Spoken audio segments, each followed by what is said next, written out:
তো নমস্কার বন্ধুরা, শুভ সকাল। আশা করছি আপনারা খুব ভালো আছো, সুস্থ আছো। চলে এসেছি নতুন একটা ছোট্ট নিয়ে ব্লগ নিয়ে। তো দেখতে থাকুন। যে যেখান থেকে দেখছে প্রথমবার, তাদের যদি একটু ভালো লেগে থাকে অবশ্যই কমেন্ট করে জানাবা, সাবস্ক্রাইব করে দিবা।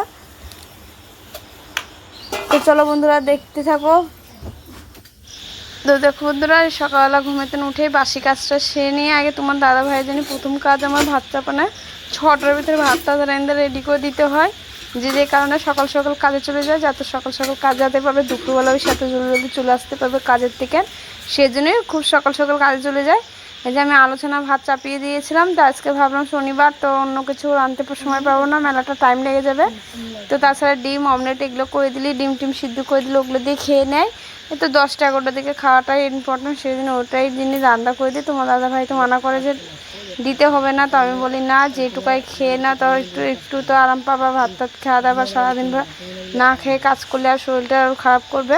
তো এর জন্য আমি দেখো আলোচনা ভাতটা চাপিয়ে দিয়েছি, শুকনো লঙ্কাটা পুড়িয়ে নিয়েছিলাম। তো আলু জলদি জলদিতে আলু চুচাটা ফেলতে পারিনি, কয়টা ফেলেছিলাম, আর ছোটো ছোটো আলুগুলো ওরকমই দিয়ে দিয়েছিলাম ভালো করে জল দিয়ে ধুয়ে নিয়ে। তো দেখো বন্ধুরা, এদিকে চা বানাবো বন্ধুরা। সেদিন চা বিস্কুট নিয়ে এসি, কলগেট শেষ, কলগেট নিয়ে এসি আর এই বিস্কুট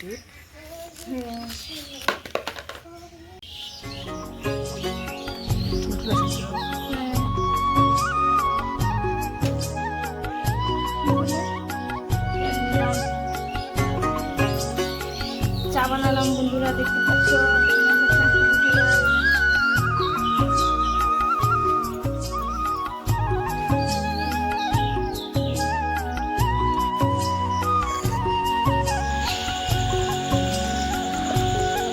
তারপরে চাটা খেয়ে নিয়ে সোজা চলে বসে পড়লাম বিড়ি কটা মুঠা করার জন্য। তো এখন তো আর বৃষ্টিকালের দিন, বৃষ্টি হচ্ছে, ঝুড়ি ম্যাঘ হচ্ছে সুমনা। সেদিনে রাত্রে ভালো করে বিড়ি বাঁধতে পারছি না। যে কটা বিড়ি বাঁধা হচ্ছে, ওই দিনে দিনে যে কটা বিড়ি বাঁধা হচ্ছে সে কটাই দিবা হবে। কী আর করবো, কিছু তো আর করার নেই। রাত্রেবেলা লাইটে প্রচণ্ড জ্বালাচ্ছে, লাইট থাকছে না, এরকম করছে। আর একবার যদি ঘুম ধরে যায় তাহলে আর উঠতে ইচ্ছে করে না। পেঁচা পেঁচা, এই যে একটা টেডি বিয়ার, আর দেখো কুত্তা। চন্দ্রা যখন মেলাতে যেটা কিনতে চায় ওটাই কিনে দিতে হয়, খুব বায়না করে চন্দ্রা। চন্দ্রা এগুলা কে কিনেছে সব? দাদার জন্য কিনেছি না তোমার জন্য?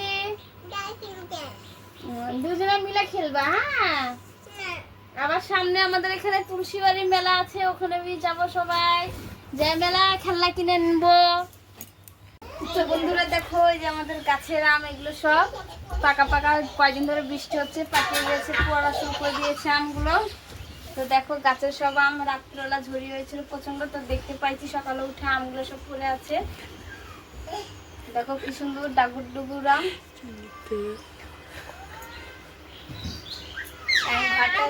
কাজ সব সেরে নি, তো এখন ভালো করে ঘর দুয়ারগুলো ঝাড়ঝাড়টা দিয়ে নিই।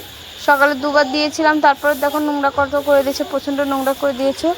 আর বিড়ির পাতাগুলো আছে, ওগুলো সব বিড়ি রাখতে এক সাইডে ভরে রাখতে হবে, মানে প্রচণ্ড পাতা হয়ে গেছে। তো দেখো আমি ঘরটা ভালো করে ঝাড় দিয়ে নিচ্ছি। আর এদিকে চন্দ্রা শুভঙ্কর চোখে পড়ে বসে বসে খেলাধুলা করছিল। ওদের তো আর কি কাজ, ওদের শুধু সারাদিন মানে খেলাধুলা করবে। তো আমার ঘরটা ভালো করে ঝাড় দেওয়া হয়ে গেলো। পুরাতন জিনিসগুলো বের হলে মানে ফেলে দিতে ইচ্ছে করে না একটু। শুভঙ্করের ছোটোকালের টুপিটা ছিল, ওই টুপিটা দিয়ে খুব খেলাধুলা করছে, তো আমি ব্যাগে ভরে রেখেছিলাম। আর এত ইঁদুর হয়েছে, ইঁদুরের জ্বালাতে প্রচণ্ড ইঁদুরে জ্বালাচ্ছে, সেই জিনিস সব ব্যাগের থেকে নিয়ে এটা ওটা বের করে দিতে হয়। তো দেখো, তারপরে দুপুরবেলা সারা কাজ কাম সারার পরে দুপুরবেলা রান্নার সবজিটা বানাতে বসলাম। তার ভিতরে কি আর হয়ে গেছে দেখতে পাচ্ছ।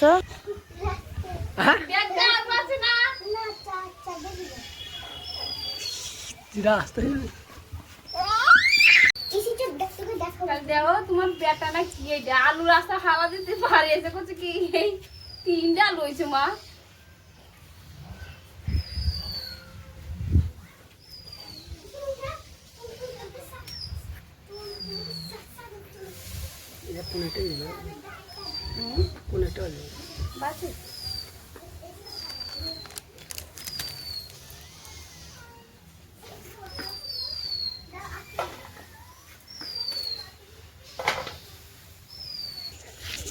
তো তো এর ভিতরে সবজি বানাতে বানাতে দেখতে পাচ্ছি যে চপ্পলওয়ালা স্কুলের ব্যাগ ম্যাগ এরা নিয়ে আসে। তো এদের কাছে শুভঙ্কর স্কুলের ব্যাগটা ছিঁড়ে গিয়েছে, তো কিনতে চালাম। তো শুভঙ্কর বলছে আমার এগুলো ব্যাগ পছন্দ হচ্ছে না। তো বাড়িতে একবার তাও দেখে নিলাম। তো বাজারে থেকে বাড়ির এখানে বেশি মানে বলছে, তো বাজারে গেলে একটু কম দামে পাওয়া যাবে, এখানে বেশি দাম চাচ্ছে। তো দেখতে পাচ্ছ ব্যাগগুলো তো অতটা খাস নেই ব্যাগগুলো, সেদিনে রেখে দিলাম। যে শুভঙ্কর বলছে এই ব্যাগগুলো নেবো না মা, তো আমি বললাম রেখে দাও, কারণ আমি বাজারে গেছি এখন সময় পারি, বাজারে যেদিনকে যাই তোমার জন্য ব্যাগটা কিনে নিয়ে আসবো। তাহলে এখানে কালো ব্যাগটা ভালোই লাগছিলো দেখতে, গেল শুভঙ্করের পছন্দ হলো না, সেই কারণে নিবাটা হলো না। তো রেখে দিই ব্যাগটা, আর কি আর বলবো, কাজ তো আর নাই। তো তারপরে দেখো বৃষ্টির জলে আমাদের এখানে জমা হয়ে গেছে, একদম কেদা কেদা হয়ে গেছে। এখানে যে এখন রাস্তাটা ঢালাই দিয়েছিল, সে এখন বললাম মিস্ত্রি দাদের যে রাস্তাটা এখানে নিচে হয়ে গেল, তো বলছিল না নিচে হবে না, ঠিক হয়ে যাবে। তো এখন যখন জল জমে যায় সে এখন দেখা যায় যে এই জায়গাটুকু নিচে হয়ে গেছে। আমি এদিকে দোকানে গিয়েছিলাম সদাই করতে, তো দোকান থেকে সদাইটা করে নিয়ে চলে আসলাম এক চোটে। তেল আর ড্রেস লাইটটা ছিল না, তো ড্রেস লাইটটা নিয়ে এসেছিলাম।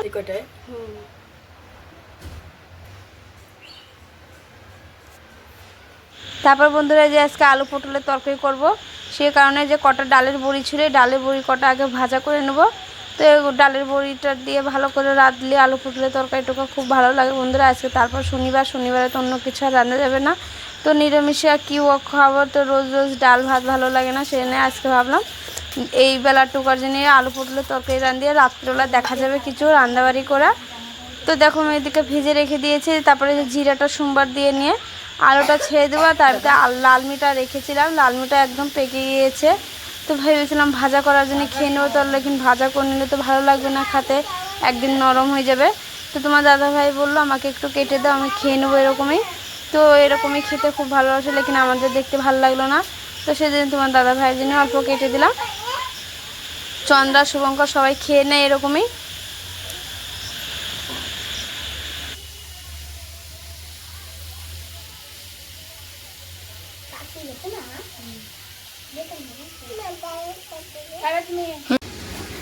তো ঘর দুয়ার নাপা পুচো করলে যে হাতের শেখাটা নোংরা হয়ে যায়, প্রচণ্ড গোবর মাটিতে একদম লেপটে যায়। তো আমি সেদিনকার ঘরটা নেপেছিলাম, তো শেখাটা ধোয়ার কথা ভুলে গিয়েছিলাম, তো আজকে ভাবলাম চান করতে নিয়েছি। তো দেখতে পাচ্ছি যে শেখাটা কীরকম নোংরা জমে গেছে, তো আমি বললাম যে কাল একটু ব্রাশটা দিয়ে একটু ডলার দিয়ে দিই, ভালো হয়ে যাবে একদম নতুন নতুন। আর হাতের শেখা মাখার যদি নোংরা হয়ে থাকে প্রচণ্ড খারাপ লাগে বন্ধুরা, হাতের শেখা বলে মেয়ে ছেলেদের গর্ব বন্ধুরা।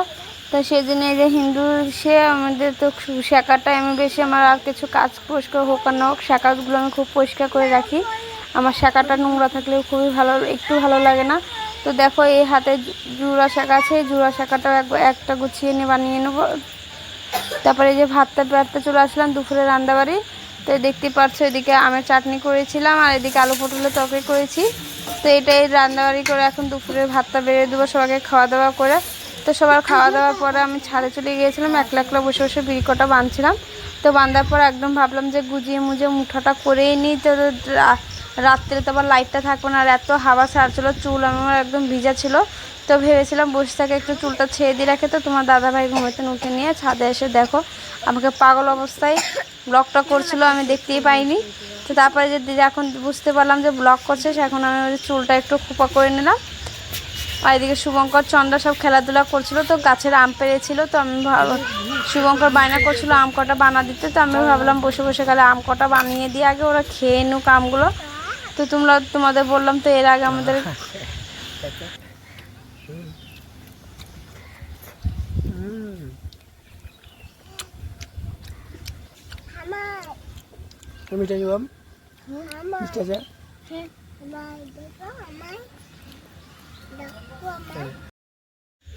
তো মেলা দিন ধরে বন্ধুরা সুকেশটা মুছতে একটু টাইম পাই না, তো আজকে একটু সময় পেয়েছেন, নোংরাবি প্রচণ্ড হয়েছে, তো ভাবলাম আজকে একটু সাফ করে দিই।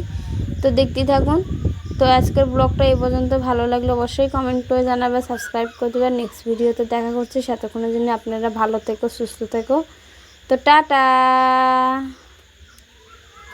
কীরকম লাগলো আমার সুকেশটা পরিষ্কার অবশ্যই কমেন্ট করে জানাবা।